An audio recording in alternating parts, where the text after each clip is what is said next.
ஸ்பெயினில் புகழ்பெற்ற லா மெர்சே திருவிழாவில் ஏராளமான சுற்றுலா பயணிகள் கலந்து கொண்டனர். பார்சிலோனா நகரில் நடைபெற்ற இந்த திருவிழாவில் பேய்கள், சாத்தான், டிராகன் போன்ற வேடமணிந்தவர்கள் கைகளில் தீப்பந்தம், பட்டாசுகளை வெடிக்கச் செய்தவாறே பேரணி சென்றனர்.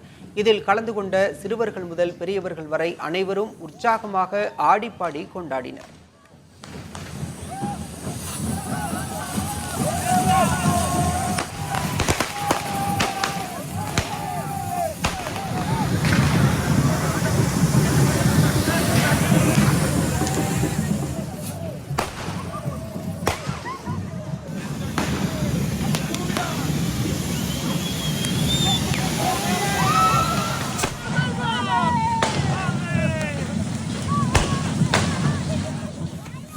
பண்டைய காலத்தில் ரோமன் கத்தோலிக்க மதத்தினர் மாதாவின் திருநாளை கொண்டாடும் விதமாக இதனை திருவிழாவாக கடைபிடித்து வருகின்றனர். வசந்த காலத்தை வரவேற்கும் விதமாகவும் கொண்டாடப்படும் இந்த திருவிழா கேட்டலோனியா மக்களால் 5 நாட்கள் கடைபிடிக்கப்படும் லா மெர்சே திருவிழாவினை காண ஐரோப்பிய நாடுகள் மட்டுமில்லாது பல்வேறு நாடுகளைச் சேர்ந்த ஏராளமானோர் ஆண்டுதோறும் ஸ்பெயினுக்கு வருவார்கள் என தெரிவிக்கப்பட்டுள்ளது.